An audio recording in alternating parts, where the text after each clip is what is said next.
Vaccine or tests required. New York City's upcoming vaccine mandate expands who will need to get their shot now before returning to work.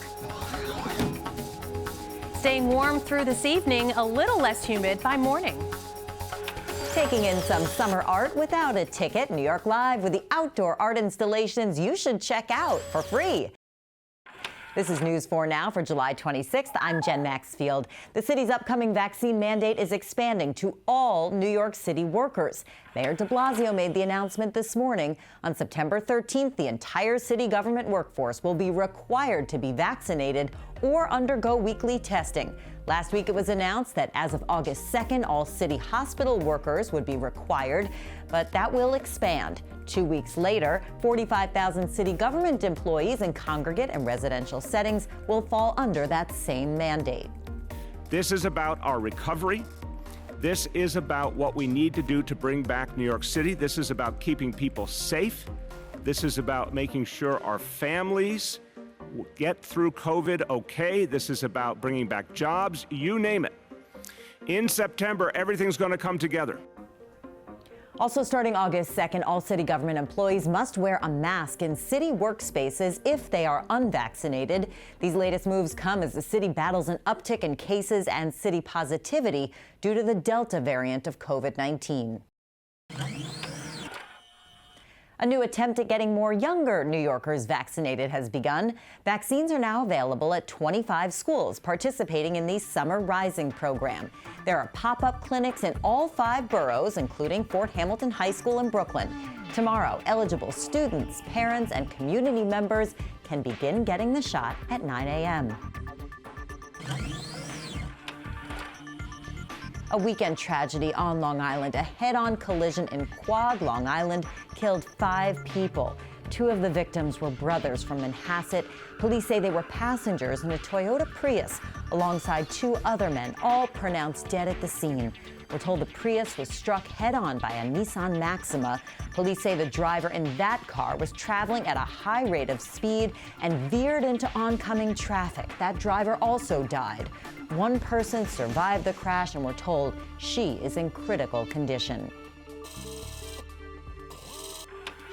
Big delays Monday morning on the BQE. A box truck overturned in the eastbound lanes, spilling peppers onto the road near exit 30 Flushing Avenue. This is what it looked like when Chopper 4 was overhead. It's still unclear what caused the crash, but there's no word of any serious injuries. In Rockland County, a Ramapo police officer came to the rescue of a raccoon with a can stuck on its head. A homeowner called police after noticing the animal in trouble in their yard. The officer was eventually able to capture the furry visitor and then grabbed the can and pulled it off the raccoon's head. It did take a few tries, but the raccoon seemed to be okay, running off as soon as it was freed. A Cold War-era fighter jet is on the move to its new home in New York City. The Douglas F-4D Skyray was loaded onto a barge in Connecticut Sunday.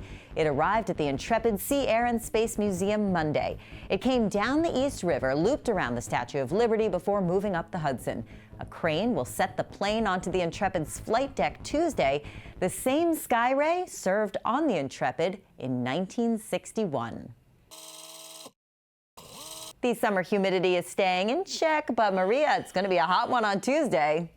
Another hot and humid day today. We are still going to be rather mild heading into this evening under fair skies. So temperatures about dinner time still in the mid and upper 80s. And if you were lucky enough, especially north and west of the city, got a little taste of that warmth minus the oppressive humidity. We'll continue to see temperatures drop into the 70s through the morning hours. As far as any showers or thunderstorms, anything that popped during the afternoon, really quiet. You can see the hour by hour forecast through tomorrow morning under clear skies. 72 to start the day tomorrow. Newark at 73. Look at some 50s to the north and west. Humidity levels still stay in check, but we're still looking ahead to another hot afternoon tomorrow.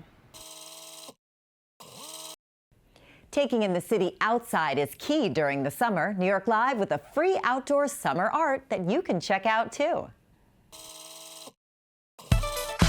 NYC is back and the free art scene is thriving. So today I am taking you to 4 outdoor art installations that you definitely don't want to miss this summer. First up is Regrowth in Riverside Park.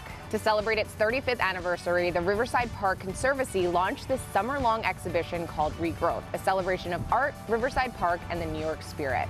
The exhibition features more than 20 artists in 13 site-specific installations. They celebrate the resiliency and resolve of New Yorkers using color and unexpected materials to explore the concept of growth. Next up, we are here at the Green at Lincoln Center, which is an enormous green space for New Yorkers to enjoy all summer long.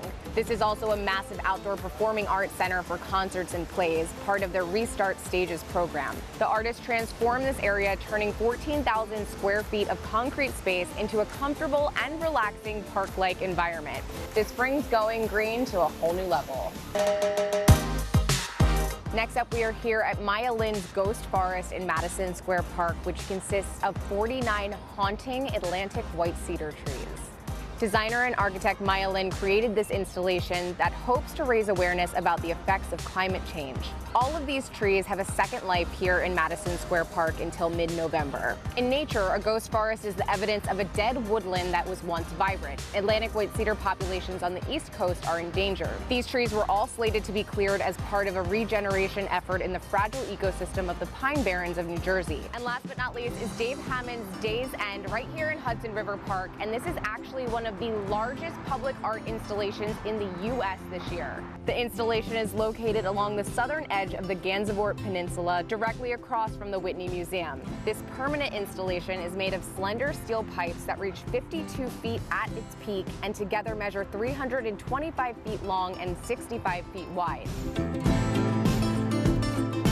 So there you have it, 4 ways to see free art all summer long. Baseball is back at the Olympic Games for the first time since 2008. Former Yankees and Mets player Todd Frazier is going for the gold with Team USA, and he says that anything short of that would be a disappointment. News 4's John Chandler caught up with him before he took off for Tokyo. The uniforms change, but Todd Frazier doesn't. He's the leader of whatever team he's on, and he knows USA Baseball may be his last. This could be my last hurrah in baseball, and why not go out with a gold medal? I think it's going to be pretty cool. To get to Tokyo, Frazier first took the turnpike from Toms River, touring the local minor leagues.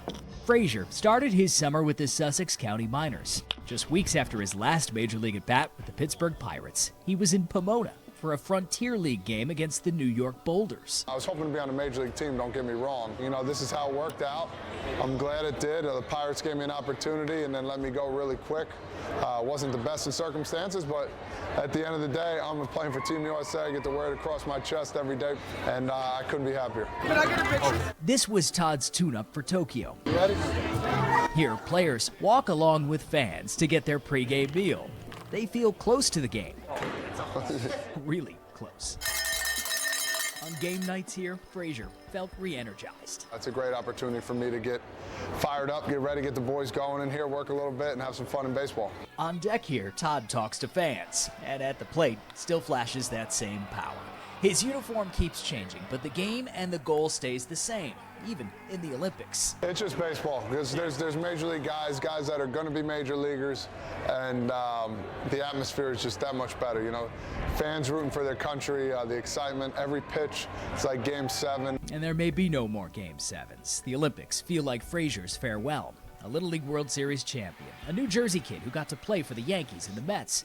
Todd Frazier knows this may be the last uniform he wears. This is going to be the icing on the cake. You know, I know I didn't win a championship in Major League Baseball, but for me, bringing home a gold medal is that much sweeter. John Chandler, News 4 New York.